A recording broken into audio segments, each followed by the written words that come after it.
네, 반갑습니다. 12월 20일 수요일 아침 시황입니다.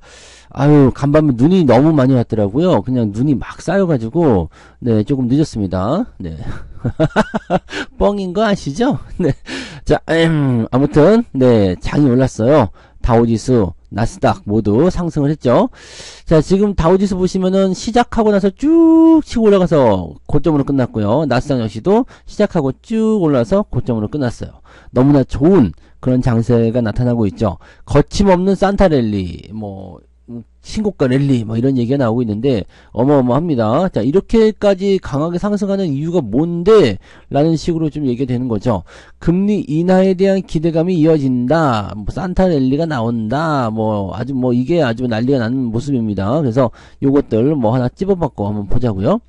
자, 금리 인하 기대감 때문에 올라가는 것이냐, 지금 이제 전부 다 올랐다는 얘기인데, 이미 소비재, 원자재, 부동산, 기술주, 커뮤니티 등등등 해서 거의 대부분의 종목이 다 올랐다. 자, 종목별로 살펴보게 되면, 엔비디아는 조금 떨어졌네요. 네, 아마존하고요. 근데, 애플, 마이크로소프트, 알파벳, 메타 플랫폼스 다 올랐고요. 제가 보기에는 테슬라도 올라갔을 것 같은 느낌적인 느낌이 좀 있는데, 그죠? 태양광 에너지도 올랐다 그러고요. 네. 그냥 다 좋았다. 이게 네, 뉴스가 이렇게 부실해요, 이거. 다른 거 봅시다. 네. 근데 뭔가 좀 풍부한 이야기가 좀 있어야 되는 거 아닌가? 네. 좀 밑에 거 볼까요? 네. 태양광 에너지가 급등했다. 태양광 쪽으로 좀 많이 집중하는 모습이 좀 있는가 보긴 하네요. 그죠? 현재 보시면, 연준의 피벗, 정책 기조 전환, 즉 피벗이라는 것은 뭔가 상황이 바뀐다, 그런 것에 대한 얘기잖아요. 그러니까 그런 기대감을 가지고 주가가 올라간다. 즉 인플레이션 하락을 반기면서 금리 인하에 대한 연준의 전망은 전망일 뿐 약속이 아니다. 계속적으로 이렇게 연준 위원들은 얘기를 하고 있어요. 근데 시장은 믿지 않고 있죠. 어쨌든 니네 금리 인하할 거 아니냐. 네. 시끄럽다. 그냥 금리 인하로 그냥 우리는 갈 것이다. 이렇게 계속 얘기를 하고 있다고 하네요. 자, 주 후반으로 가면서 경제 지표가 슬슬 발표가 되고 기대감이 좋아진다는 얘기를 이제 월요일에 해드렸잖아요. 이제 그런 부분들이 하나씩 만들어지기 시작하게 될 겁니다. 네. 자, 대형주 보시면, 아까 말씀드렸던 대로 애플, 아마존, 엔비디아 등등등 이렇게 되어 있고요. 그 다음에 태양광 에너지 관련 종목이 많이 상승했다. 그 다음에 유가도 조금 올랐다. 1.24달러 상승했다. 등등등. 비트코인은 조금 올랐다. 이렇게 돼 있네요. 테슬라는 요즘에 관심이 없는가 봐요. 그죠? 테슬라 이야기는 별로 없네요. 네. 네. 이게 전부 단가요? 네. 이게 전부 단가 보네. 특별한 게 없네요. 그죠? 금리 인하에 대한 기대감을 가지고 증시가 상승했다. 이런 쪽인데, 그렇구나. 라고만 생각하시면 되지 않을까 생각됩니다. 네. 조금 이따 또 다른 거 나오면은 한 번 더 보자고요. 네. 자, 조금 더 내려보면요. 자, 페노션, 이 HMM 인수로 증자 가능성이 생겼다. 이 제일 불쌍한 게 페노션일 것 같아요. 네. 하림그룹이 HMM을 이제 인수하게 됐잖아요. 이게 6조 4천억이래요. 근데 돈이 없잖아요. 돈이 없으니까 어디서 빨아야 된다? 네, 이 페노션한테서 쪽쪽 빨아먹어야 될 거 아닙니까? 야, 니네가 증자해서 돈 좀 내놔. 야, 진짜 나쁜 것 같아요. 그죠? 그동안 계속해서 현금 모일 때마다 뺏어가고 그랬을 텐데, 이거 완전히 쪽쪽 빨아가지고 그냥 그렇게 만드는 거 아닌가 이거죠. 야, 6조 4천억을 어떻게 마련할 것이냐인데, 이러다 보니까 페노션은 영구채 및 유상증자, 자산 유동화 등을 실시할 가능성이 높다.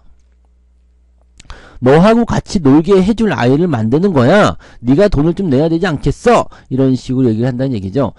약 3조 3천억 원은 인수금융으로 조달할 가능성이 높다라고 되어 있는데, 인수금융, 말이 인수금융이지, 이제 빌린다는 얘기잖아요. 3조 3천억 원을, 대출받는다는 얘기죠. 네. 연간 이자 비용은 금리가 약 8% 기준이 됐을 때 2,640억 원. 이자만 2,640억. 와. 물론 3조 3천억을 빌리니까 그럴 수 있겠죠. 네. 와, 엄청나다. 그죠? 자, JKL 파트너스 측에서 약 7천억 원을 부담할 것이다. 컨소시엄에서요. 네. 그럼 JK 파트너스 부담을 제외한 금액 약 2조 4천억 원.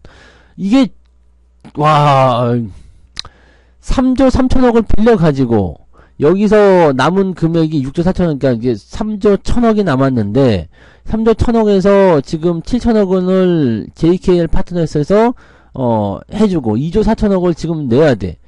근데 이걸 내고도 3조 3천억을, 야, 이렇게 빚을 내가지고 한다고? 그러면 이것을 어떻게 하느냐? 이, 지금 인수 주체인 페노션이, 얘가 인수 주체를 하고 싶었을까 싶긴 한데, 영부채 5천억 원, 3자 배정을 통해서, 그 다음에 자체 보유 현금 및 유상증자 다 털어야 되겠죠? 자산 유동화 등을 통해서 자금을 조달할 가능성이 높다.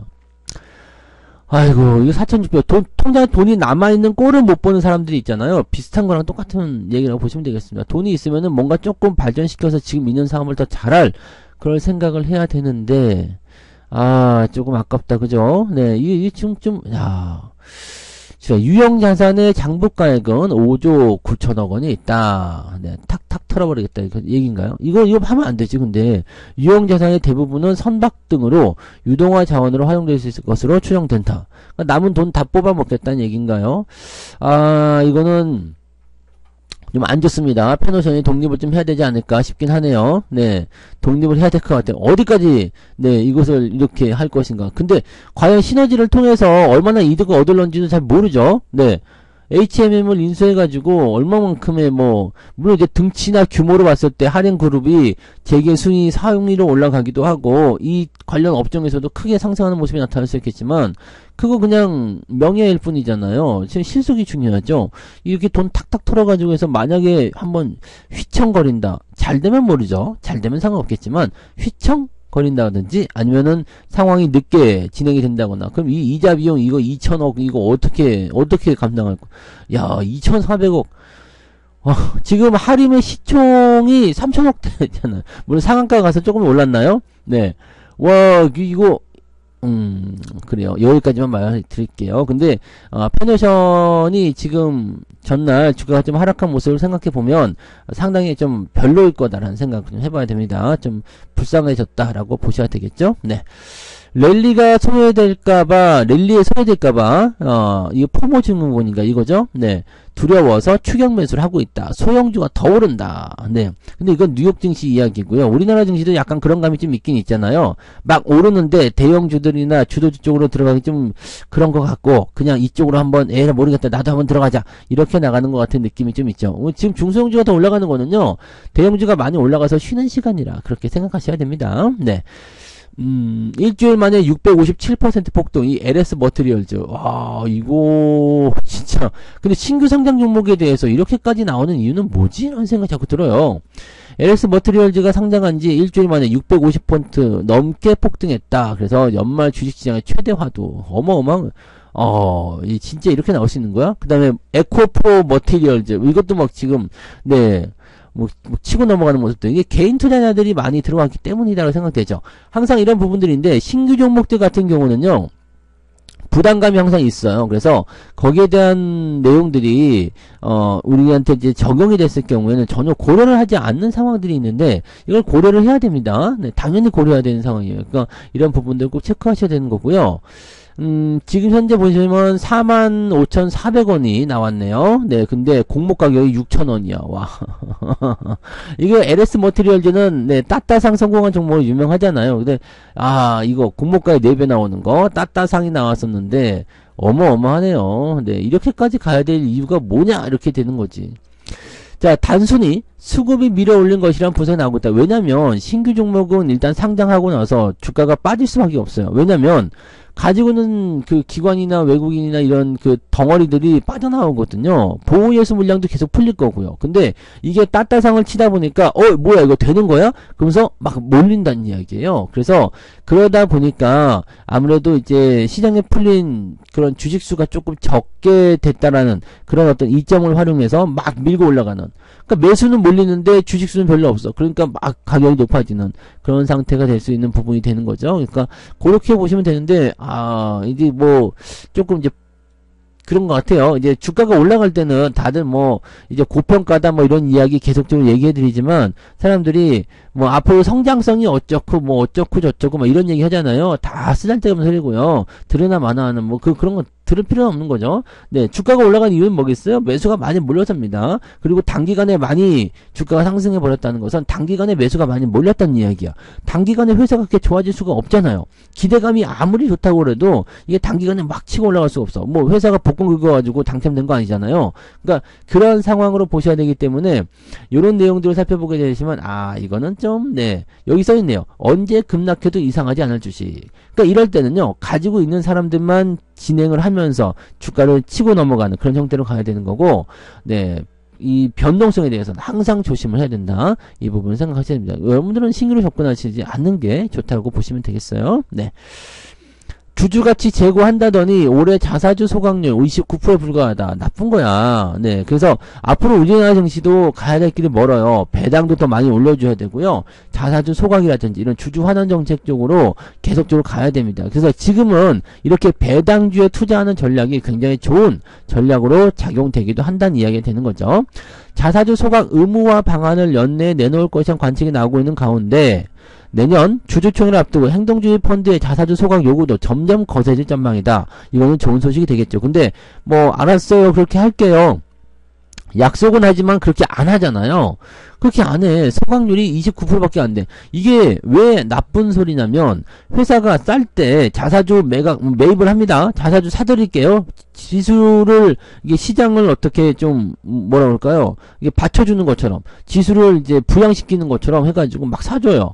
쌀 때 사요. 근데 보통 이렇게 주가 떨어지게 되면 보유하고 있는 주주들을 위해서 이렇게 자사주를 매입을 해가지고 주가의 어떤 방어 역할을 좀 해주는 거잖아요. 그런데 요거를 어디까지 갖고 가야 되냐면 자사주 매입을 해. 그 다음에 이것을 소각을 시켜가지고 주주가치를 환원시켜줘야 됩니다. 높여줘야 돼요. 그런데 얘네들이 그냥 이걸 돈벌이 사용하는 거죠. 싸니까 샀어. 그래갖고 자사주를 갖고 있어. 왜냐면 얘네들은 지분 가치를 늘릴 수도 있는 거고 자사주를 사서 회사 돈을 사니까 손해볼 거 없잖아요. 쌀 때 사. 그 다음에 주가가 올랐어? 소각하기 아까운데? 야, 돈 많이 벌었는데? 팔아! 팔아!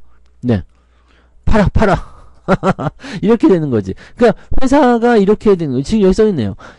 기업이 자기 자금을 이용해서 자기 회사 주식을 사들이는 것이다. 어쩌고저쩌고 되어 있는데, 이거는 그냥 주가가 올라가고 다니까, 주주 가치 제고를 위해서라고 공시하지만 자사주 취득 후 처분을 반복함으로써 주가에 과도한 영향을 미치고 지네들만 돈을 받아먹고 있다. 이렇게 되는 거죠. 이거는 이러면 안 된다는 얘기죠. 그러니까 이거는 법적으로 정해놔야 돼. 니네들이 자사주를 의무적으로 몇 프로를 소각해야 된다. 이런 식으로 하는 거 있잖아요. 그런 거 있어줘야 되겠죠. 그래서 예전에 삼성전자도 자사주 소각하는 이야기 나오고 막 그러면은 주가가 상승할 수 있는 부분이 좀 되는 거죠. 배터리 아저씨 신당 창당 선언했다. 이게 뭔지 한 번 더 보자고. 정계 진출을 선언했다. 와, 이게 진짜로 하나 보네요. 금융개혁을 바라는 시민과 전문가, 지식인들이 참여하는 창당준비위원회를 정식 발족할 예정이다. 금융개혁 시민당을 만들기로 결심했다. 이게 당을 쉽게 만들 수 있는 거야? 글쎄요. 이거 뭐라고 할까요? 여기 써있네요. 공매도 관련해서 국민을 우롱하는 법안을 통과하는데 앞장섰던 의원들이 낙선하는 운동의 대상. 이거 진짜 좀 너무하는 거 아니야? 진짜 할 말 하아니답니다. 그죠? 이게 의원들의 낙선을 위해서 자기가 정치에 나가겠다고? 이게 말이 되는 겁니까? 이거 앞세우는 거잖아요. 이거는 사실 나는 말이 안 된다고 생각해요. 참, 그래서 지금 정치 테마주들이 또 그렇게 움직인다는 얘기가 있는데, 이거는 좀 아니지 않나 생각합니다. 마지막 하나 더 볼게요. LG 디스플레이 상장 후에 첫 유상증자. LG 디스플레이가 상장하고 나서 한 번도 유상증자 해본 적이 없어요. 그런데 19년 만에 처음으로 유상증자를 결정했다. 근데 유상증자를 결정하면서 이게 정말 자금난일까? 그동안 계속 자금난에 시달렸던 부분들이 있었기 때문에 그럴 수도 있겠다 생각할 수 있지만, 그럼 그전에는 왜 유상증자 안 했는데? 말은 계속적으로 많이 있었잖아요. 근데 왜 그러는데? 라는 식으로 얘기가 나올 수 있죠. 다만 현재 이 LG 디스플레이 같은 경우 이번 유상증자를 하더라도 뭔가 좀 긍정적으로 받아들이는 부분이 좀 있어요. 어떤 게 있냐면 설비 투자요. 여기요. 태블릿 과 차량용 OLED 확대에 따른 실적 수혜가 있을 것이다. 왜냐면 이 OLED 쪽으로 설비 투자하겠다는 얘기죠. 디스플레이 패널의 안정적 수급을 위해서 유상증자에 참여한다. LG전자가 지금 그래도 많이 들어오는 부분이죠. 그래서 LG전자의 주가는 또 올라갔어요. 네, 이게 지금 최대 주주가 LG전자잖아요. 그러다 보니까 그렇게 된 거고, 얘가 지금 설비 투자에 네 어느 정도 사용하고요. 여기 써 있죠. 어디 갔어? 시설 자금 이 4,200억, 그다음에 채무 상환 4,000억, 그다음에 운영 자금 5,500억 이렇게 되어 있습니다. 그러니까 채무 상환하니까 재무 구조가 개선돼요. 시설 자금 투자하니까 앞으로 이제 더 그 뭐라 그럴까 최신 첨단 기술적으로 다가가는 모습이 있다. 이렇게 나올 수 있고, 운영 자금을 사용한다는 것은 뭔지 모르겠지만 그동안 돈이 없었기 때문에 이 적자에 시달렸기 때문에 충분히 돈을 사용할 수 있을 것이다 라고 얘기가 될 수 있는 부분이 좀 되는 거죠. 그러니까 이렇게 된다면은요, 뭐 업황 개선에 대한 기대감이 나왔을 때 상당히 기업이 좋아질 수 있습니다. 다만 현재 시점에서는 이것이 좋다 나쁘다를 딱 꼬집기가 어렵습니다. 유상증자에 대한 부분은 이미 반영됐다고 생각해요. 그런데 치고 올라가는 형태의 모습이 나올 수 있는 그 부분까지 가기 위해서는 시장의 인정을 좀 받아야 되거든요. 못 갈 수도 있어요. 올라가는 상당히 오랜 기간 걸릴 수도 있죠. 지금 이 디스플레이 업황이 막 좋아진 건 아니거든요. 앞으로 좋아질 것이다 라는 전망을 가져야 되는 거죠. 왜냐면 이제 차량용 디스플레이, 저는 전장 부품과 관련된 그쪽 부분에서 이제 봤을 때 이쪽이 유망할 것이라고 생각하는 거지, 그 외적인 부분에서는 아직까지는 막 그 시장을 장악할 만큼의 그런 업황 호전이 일어나지 않았잖아요. 물론 내년에 좋아질 거라 생각합니다. 그래서 이번 4분기 흑자 전환이 나오고 그다음에 실적에 대한 기대감이 조금 더 생겨나게 된다면 유상증자 그 이전에 주가 수준으로 충분히 올라갈 거라 생각합니다. 가격적인 부분들을 조금 낮춰서 매수를 하셨던 분들이라면 충분히 상승 가능성이 있을 것 같아요. 다만 시간 좀 걸릴 수 있겠죠. 그러니까 유상증자에 너무 겁먹을 필요는 없을 것 같고요. 네, 주가가 지지만 잘 된다면, 유지만 잘 된다면 큰 문제는 없을 것 같다, 이렇게 생각이 드네요. 네, 뭐 그런 정도 오늘 봐주시면 되겠습니다. 그래서 뉴스적인 부분은 특별한 건 없어 보이죠? 네, 뭐 연말 랠리 때문에 그 산타 랠리가 지속되고 있다, 금리 인하에 대한 기대감이 있다, 뭐 그런 거 있었고, 뭐 등등의 얘기입니다. 그리고 LG 디스플레이, 그 다음에 뭐 자사주 소각에 대한 이야기들, 뭐 등등등 이런 얘기들 잘 참고하셔서 진행도 하시면 되겠습니다. 책 조금만 읽어볼게요. 주식 투자에서는 고독한 늑대가 되어야 한다고 했다. 군중들과 함께 휩쓸리다 보면 왜 사야 하는지도 모를 주식을 매수하게 될 것이다. 혼자 가세요, 혼자. 네, 야 저리로 가자, 일로 가자. 네, 지금 중소형주 움직이는 모양새가 딱 그런 모양인데 상당히 걱정스럽습니다, 여러분들. 자, 천천히 내가 안정적으로 오랫동안 가져갈 수 있는 주식이 어떤 주식인지를 잘 고민하고 투자하시기 바랍니다. 자, 오늘 이렇게요. 네, 눈이 와서 늦은 네, 전문가 성투사의 아침 시황을 여기서 마치고요. 자, 이따가 네, 저녁 장중방송에서 다시 시작 오도록 하겠습니다. 이따 뵐게요. 고맙습니다. 본 방송에서 제공되는 모든 정보는 투자 판단의 참고 자료이며 투자의 최종 책임은 본 방송을 이용하는 본인에게 있습니다.